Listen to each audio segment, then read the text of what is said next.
You know, this year we've been talking about being refreshed.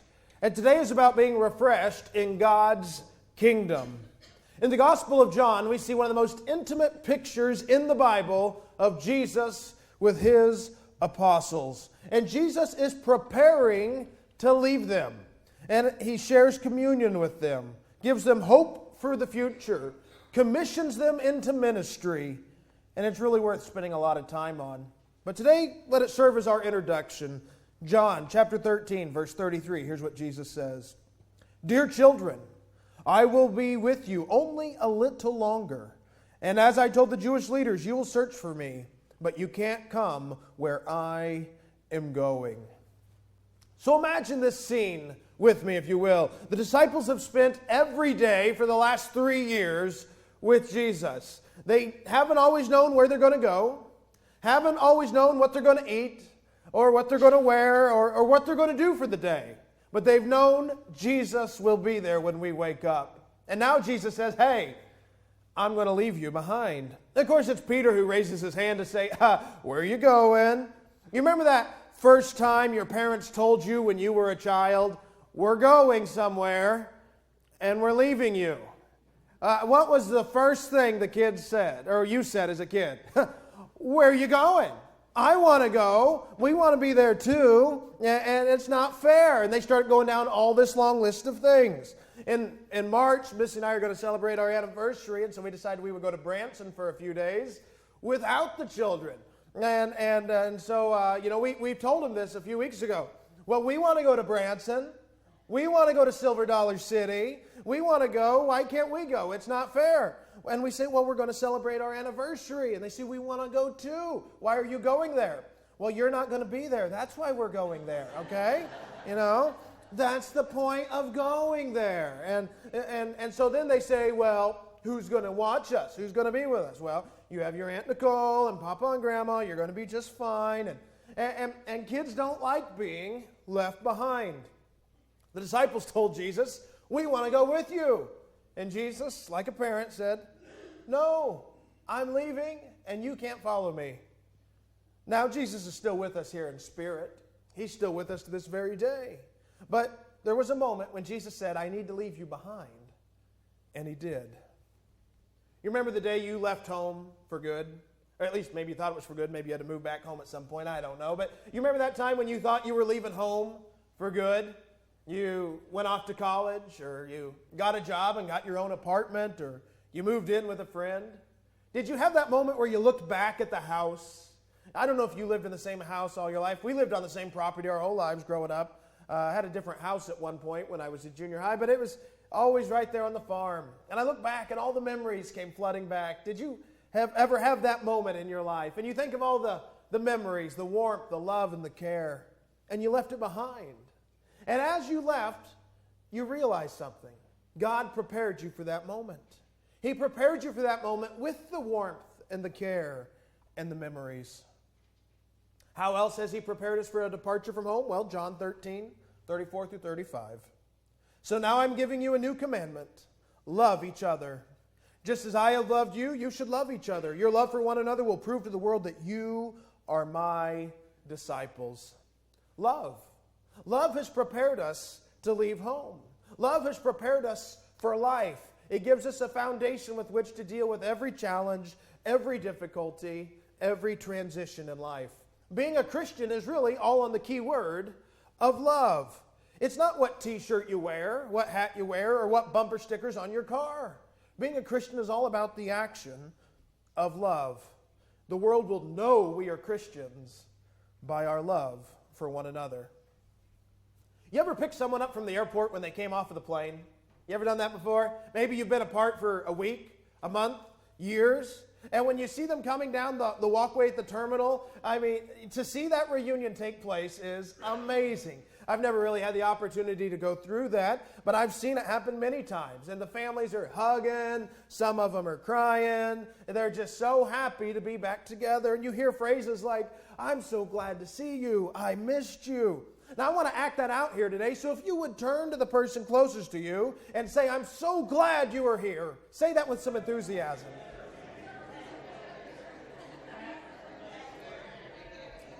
All right, very good.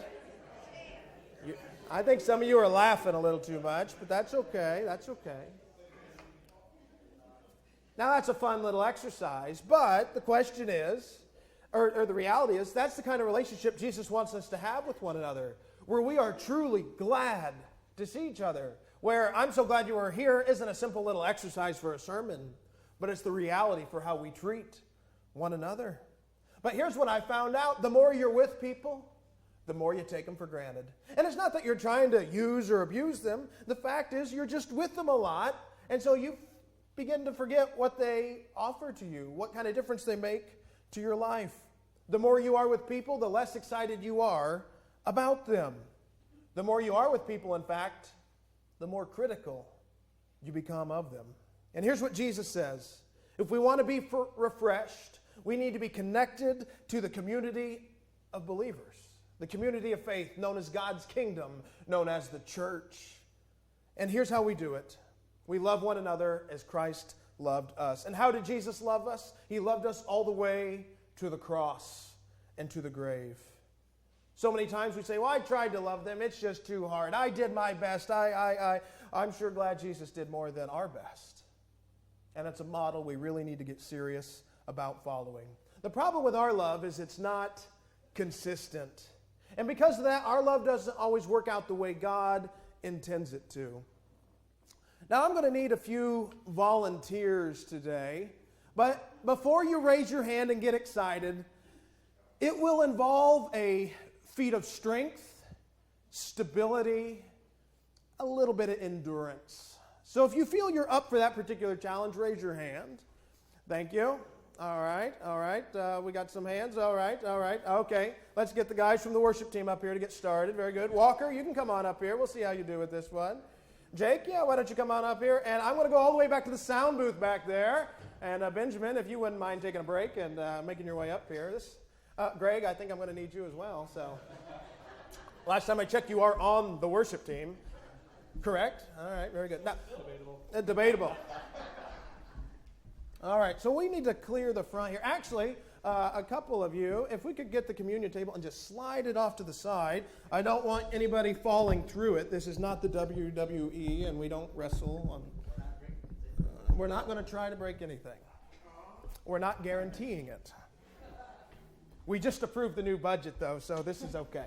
So, all right, so let's, I think we'll be okay here. So what we're going to do here, attempt to do here this morning, is make a human pyramid, all right? All right, very good. And so we're going to attempt to, and so I've kind of got it mapped out in my mind how it's going to work here. Jake, we'll start with you. We're going to put you right here. All right, and Zach, let's put you down there, and let's get on all fours because we're going to do a human pyramid. And we're going to do this. All right, very good. Okay, very good. Now, Greg, I want you to put one knee on Jake, and I want you to put one knee on Zach. So go ahead and do that. Well, at least try. You're embarrassing yourself. It's not going to work, is it? All right. Okay, it's obvious. It's not going to work. Now, why is it not going to work? Too far apart. So we're going to try something else here. Adam, if you wouldn't mind becoming the middle of the pyramid, and if you gentlemen wouldn't mind all squishing up together just a little bit here. All right. Now, Greg, if you could attempt to start level 2 of the pyramid, I would appreciate it. I'll help you. All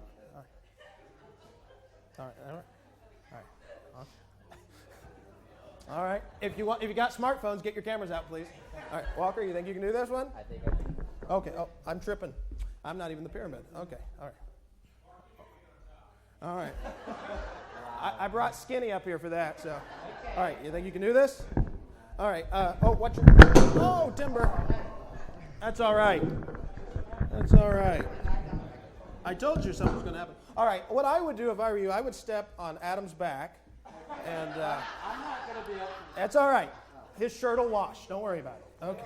Oh, we're gonna fall. We're gonna get this. We're gonna get this. All right, I got you. Go. There we go. There we go. All right, hold still. I'm hurting you? All right. Are you there? Okay, all right. All right. All right, let's see if we can depart without hurting anybody here. Let's start from the top. All right, very good. All right, Walker. All right, thank you very much, gentlemen. Have a seat, have a seat. Good work. All right, very good, very good. See, Greg went on that diet, so I thought it was safe to put him on the middle layer. And how many goodies did you get at that bakery this morning? I don't know. All right, so the pyramid didn't work at the beginning because they were too far apart. But once they got close together, they could then build the pyramid. Now, when you look at the pyramid, being on the bottom is probably the least glamorous spot to be. It's also the most challenging, but it's so necessary. If there's no base for the pyramid, it will not work. In Galatians, we're told to lift up one another. Actually, Paul writes in Galatians chapter 2 that while he was running the race, it was the church in Galatia that was supporting him. It's so important that we support and lift up and encourage one another. The problem is in most churches, we are too far apart from each other. The problem is in most churches, people are just passing by one another and we're content for a handshake on Sunday morning and a meal on Wednesday night and think we've done enough connecting. But Jesus said, the world will know you are my disciples if you love one another. We need more than a handshake and more than a meal. And Jesus preached a sermon in Matthew chapter 5, which gives us a roadmap for how we're to live out relationships with one another. It actually goes Matthew 5, 6, and 7. We're going to just stay at the very beginning of Matthew 5, and we're going to look at the Sermon on the Mount with the Beatitudes.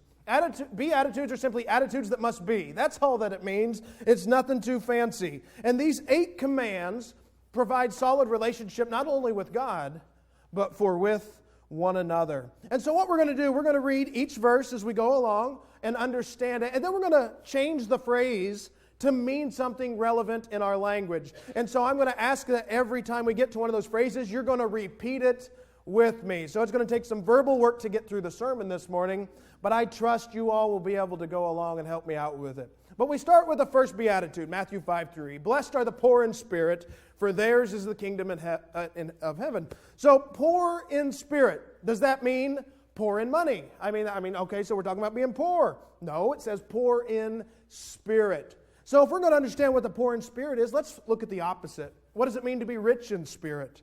A person who is rich in spirit doesn't think they need anything. A person who is poor in spirit realizes that they have a need in their life. And so our first phrase this morning is going to be, I need you. Say that with me. I need you. Turn to the person next to you and say that. I need you. If you want to realize the kind of love Jesus wants us to demonstrate in our relationships, you have to be willing to say, I need you. So we need to be able to say it when we go to church. When you show up on Sunday morning, you need to say to someone what? I need you. When you see your family in the morning, what do you need to tell them? I need you. When you come before God in prayer, what do you need to tell Him? I need you. That's right. Isn't it interesting that we're only blessed when we realized we have a need? Some people think, I'm so blessed, I'm healthy, I got enough money to get by, the roof's not leaking, life is good. But we're blessed when we realize we have a need. And when we realize we have someone to share that need with. One of my favorite movies, and I guess if you don't, if you're taking it out of context, favorite movies is Rambo. I can't recommend it as a Christian, so don't watch it unless you watch the USA edited version. But I love Rambo because one guy takes on a whole army and wins. I love that.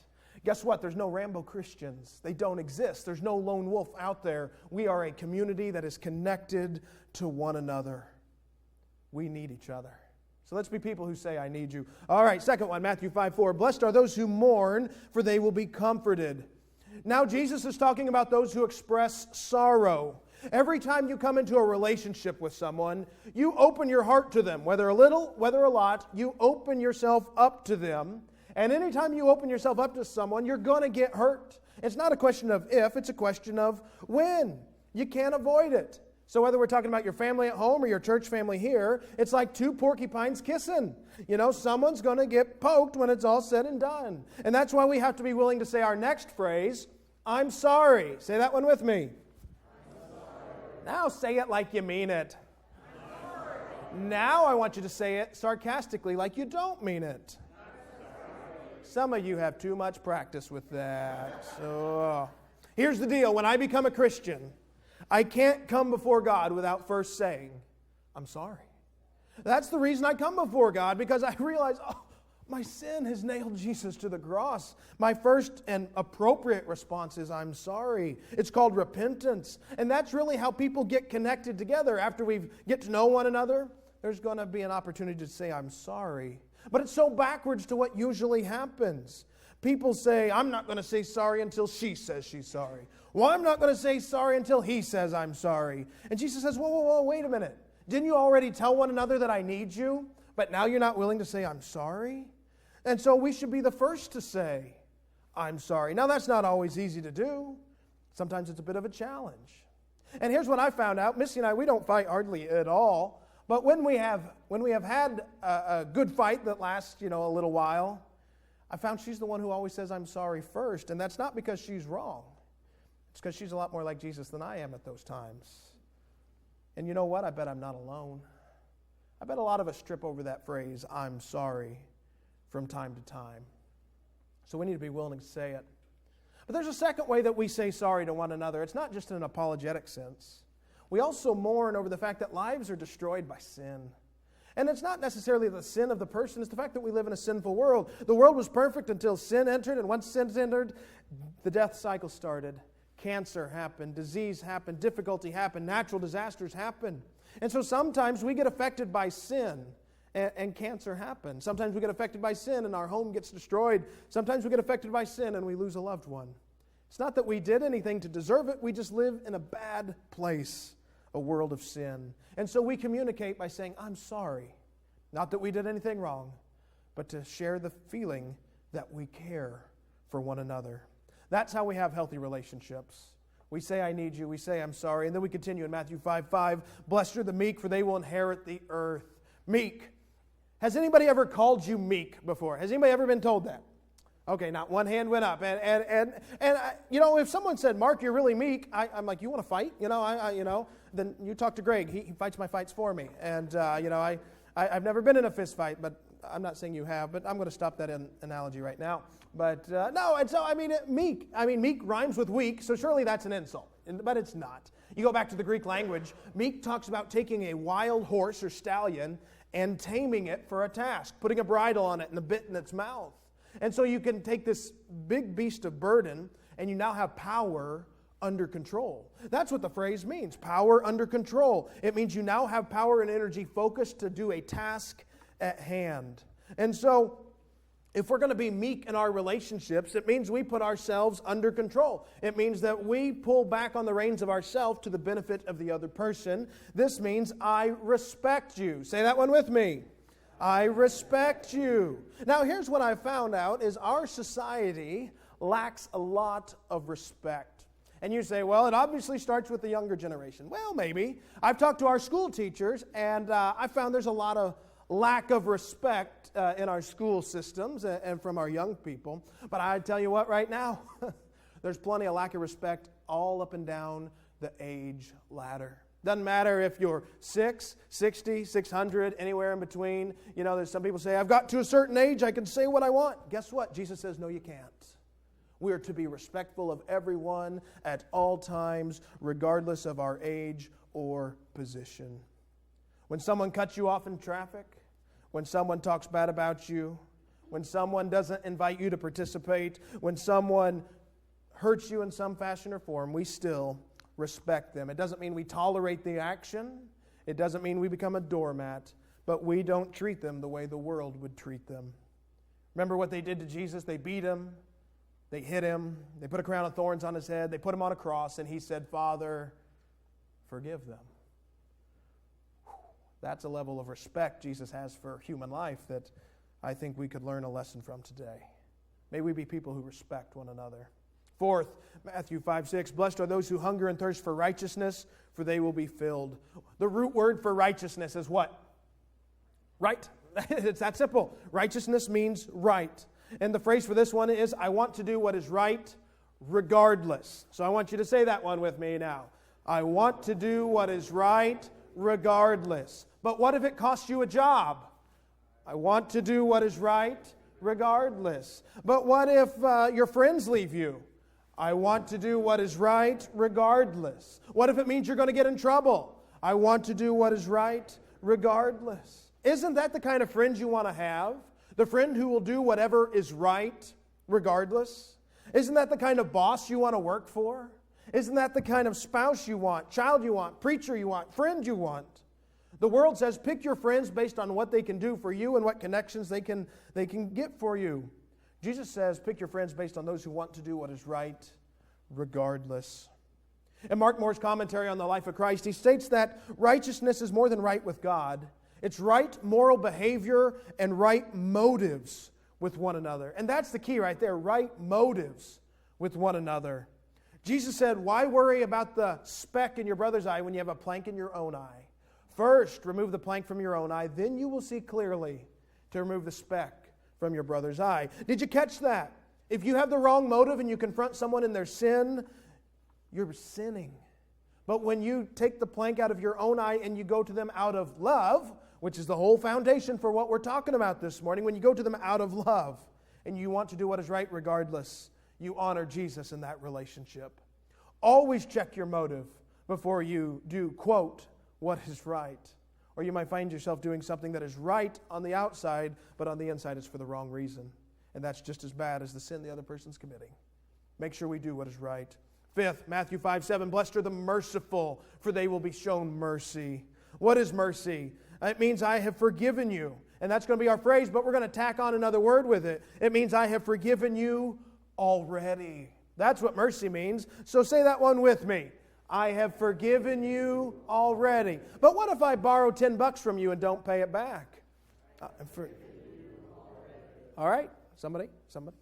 All right. What if I borrow something of yours and I break it?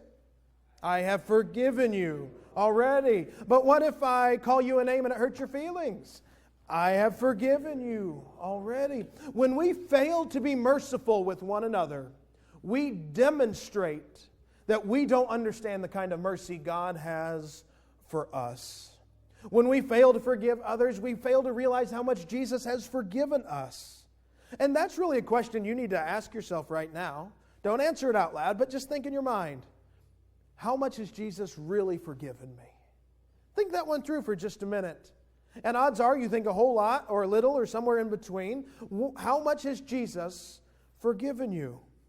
Now we're going to do a little test here. And this is, again, answer in your mind only. But answer this. Is God's forgiveness towards me greater than, less than, or equal to the forgiveness that Hitler needs? Is God's forgiveness to me greater than, less than, or equal to that of Saul when he was out there killing Christians? Is God's forgiveness towards me greater than, less than, or equal to that of my coworker or my neighbor, or fill in the blank with anybody you want to put there?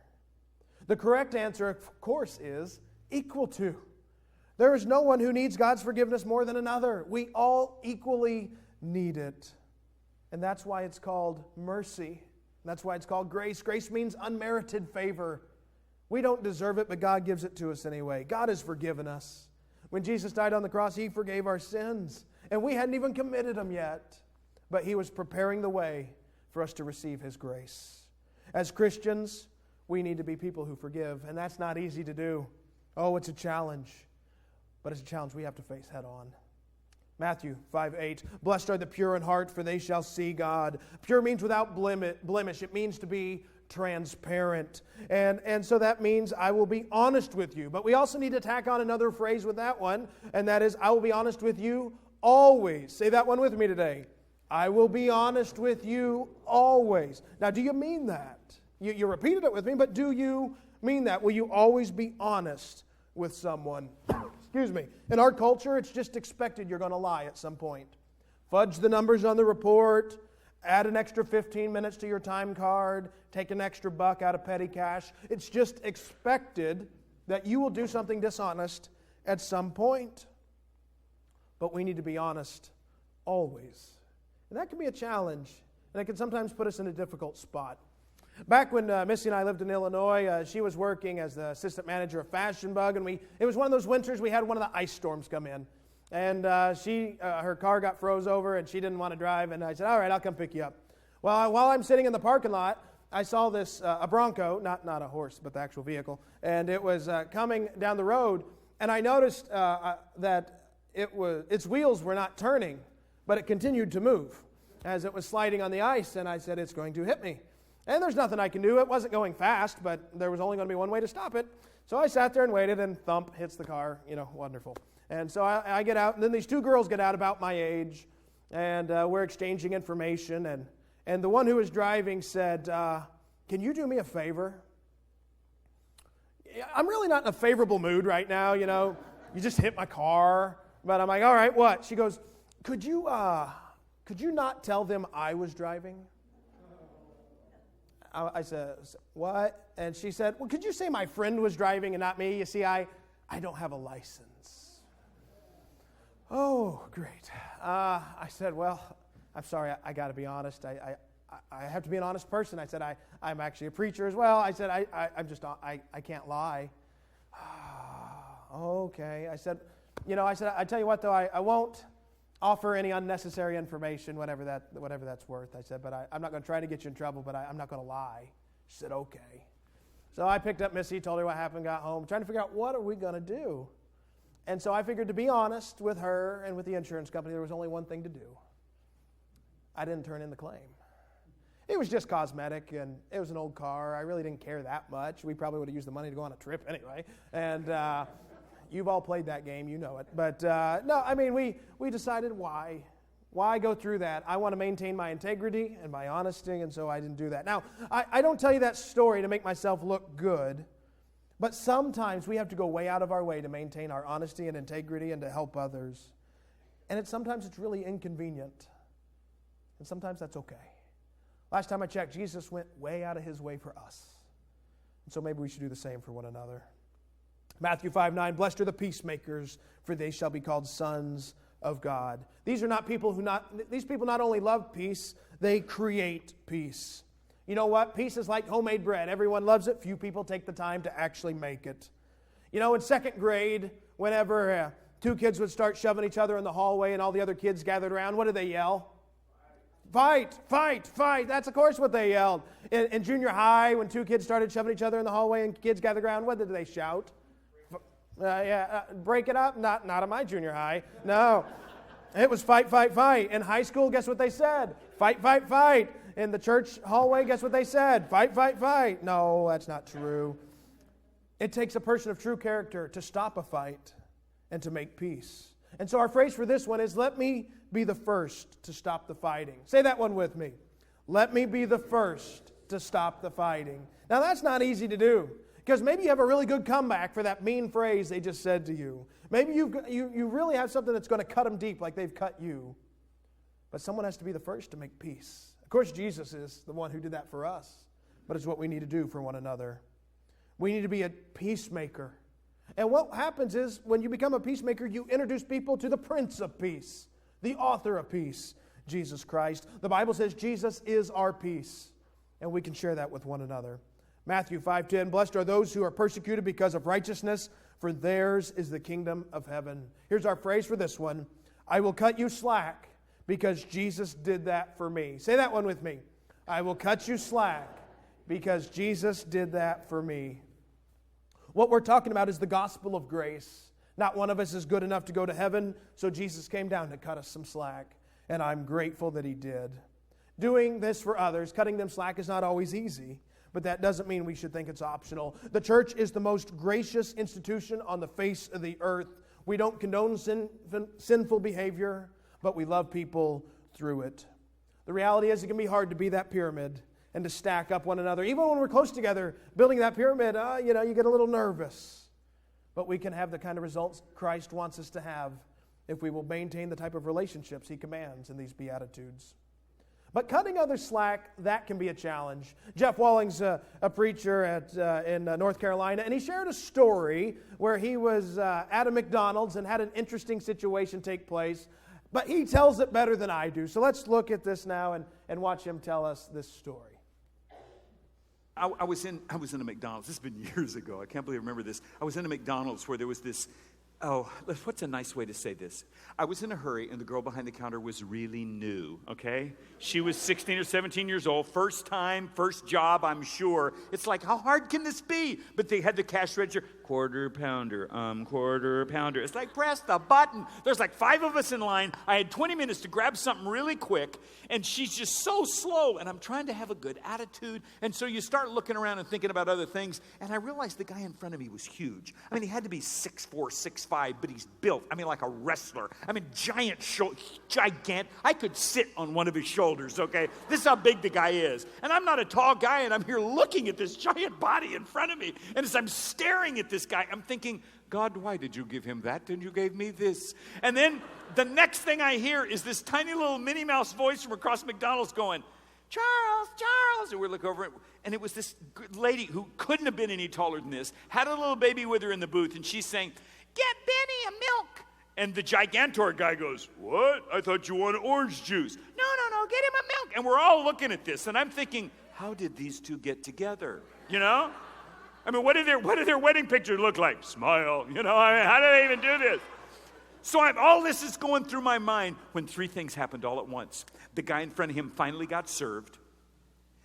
A kid stepped in from outside who had just gotten there, 13, 14 years old, off his bike, and he walked up to the counter, and at the same moment, his wife said, no, that's okay, get the orange juice. And the big guy went, what? You want the milk or the orange juice? And the little 16-year-old behind the counter goes, who's next? Because that's what they train him to do. Who's next? And the 13-year-old punk stepped in front of a line of 5 of us and said, oh, I'm next, and starts ordering. Well, everybody in line is like, what? And then we realized, we don't have to worry. Gigantor will take care of this.